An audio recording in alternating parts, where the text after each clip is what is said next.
Hey yo, what up, what up, what up? It's Lemekh with selahsportstv coming back at you with another one.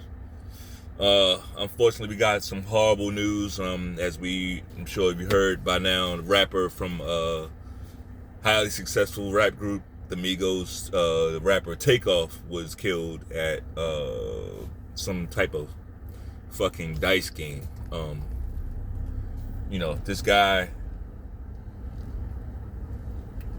This guy was very successful.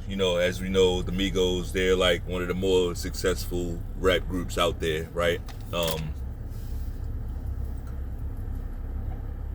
They won all the awards. They've done it all. And he's out there shooting dice on the street. Shooting dice on the street with guys they wouldn't even think twice about killing him. They killed him. They killed this guy. So it's horrible. It's not something that we ever get used to. Rapper is not it don't seem like a good profession. Like, really, it don't seem like it's worth it. Like, most rappers, and I'm talking about the ones that sign. Most of the ones that sign, they don't seem to end up well financially, spiritually, physically, in any way. Like, it's very dangerous.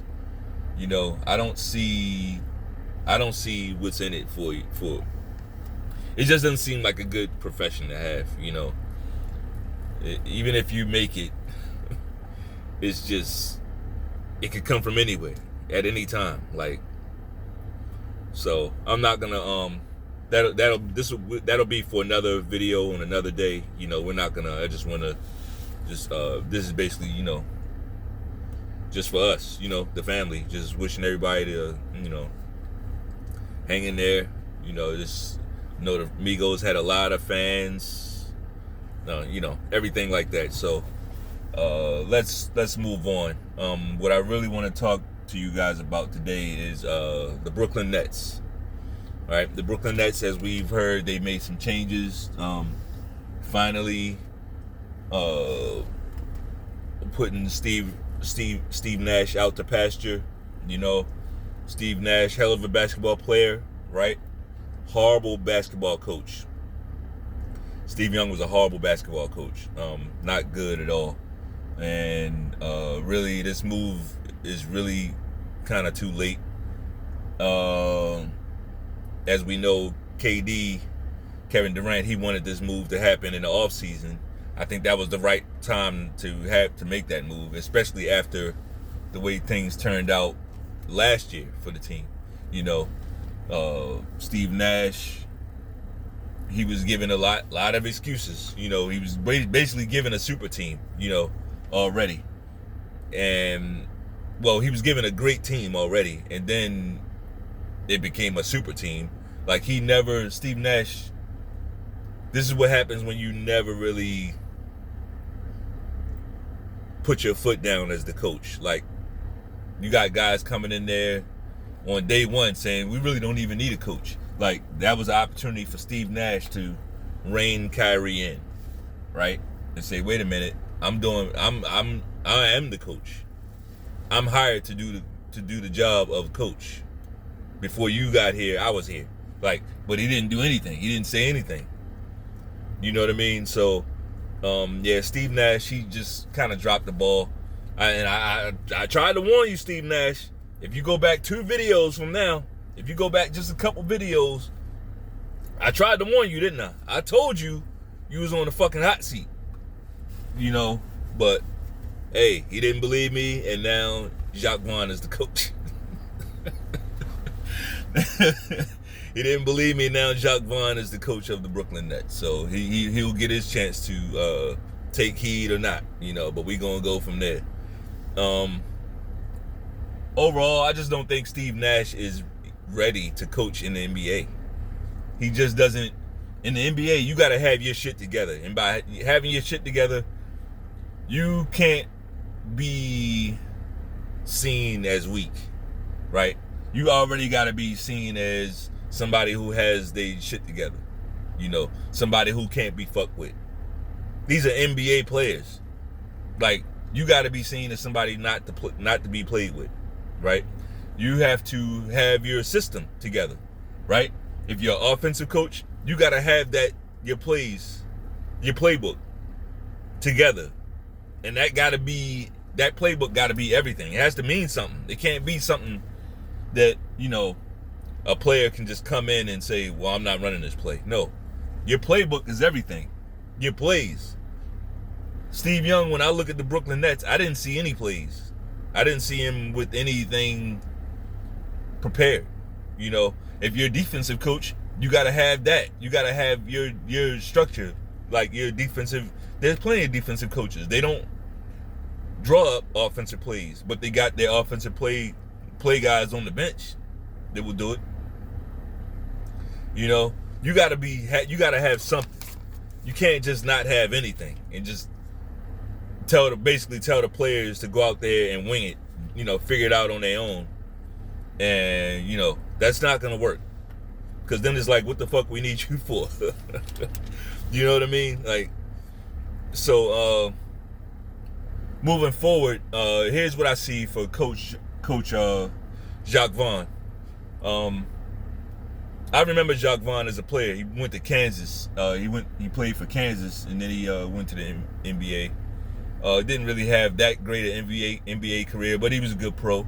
Solid point guard. Knew what he was doing, right? He knew what he was doing. Let me put you guys on hold. Hey, so you gotta have a system. You can't just be up in the NBA winging it. Like, to me, I don't know how you even get that job without having that. Like, what did you talk about in the interview? I don't see how you even, like, how do you conduct the interview? What did y'all talk about? Like, that just don't make no sense to me. Like, the interview for the coach of a professional franchise, y'all need to be talking about the playbook, right? What are we talking about? So, the fact that wasn't done points to Sean Marks probably should be fired too, right? Because that means he just hired that guy basically because that was his buddy. Hey, how you doing? Sorry. Thank you.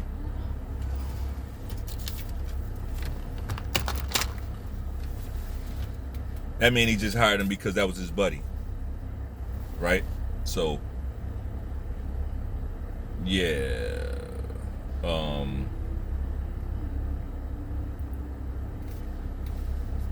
He needs to go. Now, Jacques Vaughn, bruh, here's you in the hot seat now, right? Really, it's not a hot seat because, appreciate you.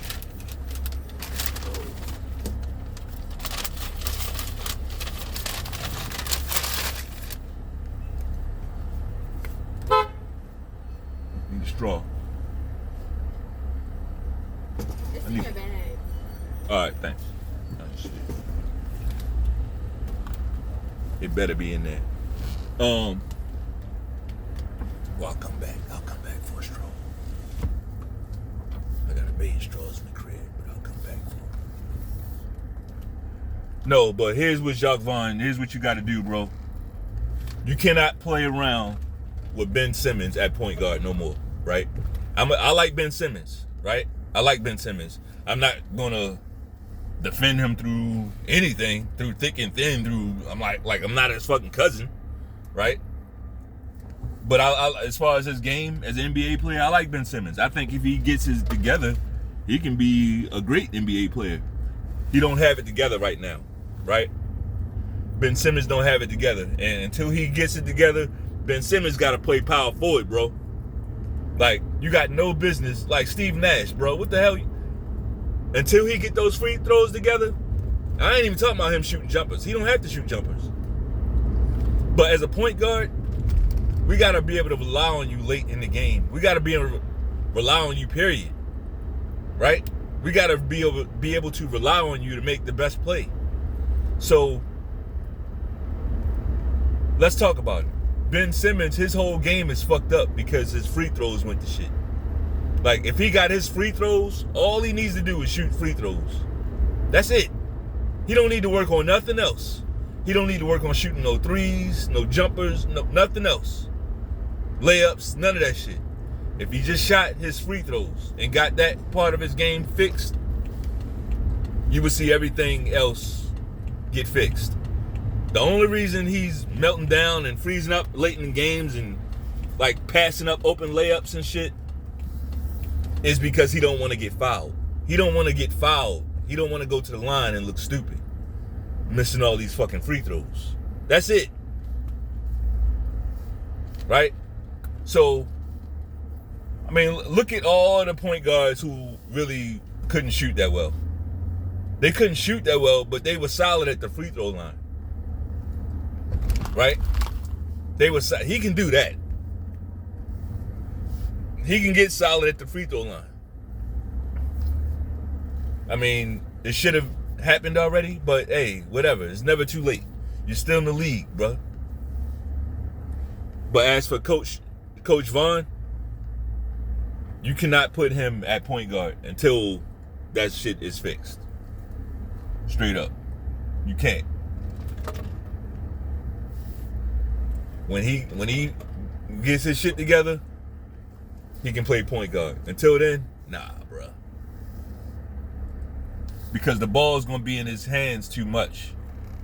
And here's the thing. You got Kyrie. You got a point guard. Right? He's not necessarily the pass first type, but he can play solid point. He's been that pass first point guard. He did it with Boston. That was about maybe his best season. You know, if he wants to play like that, he can play like that. So, Coach Vaughn, the main thing, just run a system. Run a system, and whoever don't like it, fuck them. Right? None of those guys have the... You don't have a LeBron James on that team. Somebody who just above reproach. Somebody who you just can't coach. You can't tell him nothing. Like, do what you got to do, bro. Here's what I got to say for the management of the Brooklyn Nets. Like, get your shit together. Like, how about get the microscope off of let's bring that microscope off of Kyrie and whatever movie choices he likes and all that shit. And let's start looking at some actual basketball. Right? So, Sean Marks. Let's look at who he hired to be the coach. Right? And the job he's done since. Sean Marks had a good team. He brought in Durant, fine. If you guys don't like Kyrie, it was Sean Marks who allowed Kevin Durant to push him into bringing Kyrie in. It was Sean Marks who allowed both of those guys to trade off all that talent that they had for James Harden. It was Sean Marks to trade James Harden for Ben Simmons. Right? So, I get it. You guys don't like Kyrie. You real focus on him. Look at yourselves. Let's start looking at yourselves. Sean Marks has not done a good job. Right? Look at the job. What's his name? Joe Tsai. Look at the job you've done as fucking owner. Look at the people you hired, buddy. Look at the people you hired, buddy. I mean, you out here really online, on social media, scouring the internet, trying to see what movies Kyrie Irving likes or don't like, so that you could fan the flames and try to make it seem like he's some type of anti-Semitic. Shut the fuck up with that bullshit. You the owner of the goddamn team. If you felt like he was doing something wrong, why didn't you just correct it? You bring Kyrie into the office and say, look, I don't think you should represent us, with movies like that, blah, blah, blah, whatever. But you couldn't even do that. Your bitch ass got online. Look what he's doing, everybody. Look, he's anti-Semitic. Trying to point him out. That's some punk ass shit right there. You a multi-billionaire owner, dude.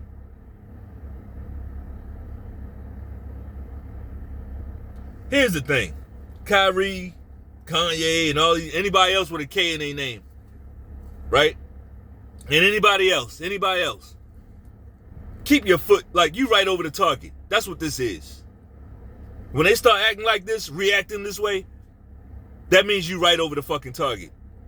You know when you know how they would act if you wasn't over the target? They would say, they would read your post, they would read it, and then they would say, nah, that nigga's ridiculous. It would basically be them laughing at you. Right? Did you see what he said? That's so ridiculous. He is so funny, you know. That's how they act when you're not telling the truth.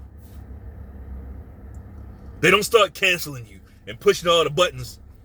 They don't start doing that. That's a panic move. But here's the thing. They can't cancel all of us. They can't. They can't cancel all of us. So whoever knows who and what they are out here, you should speak up now. Now is the time. Why? Because they can't cancel all of us. So if you like this video, go ahead and jab that like button. Peace.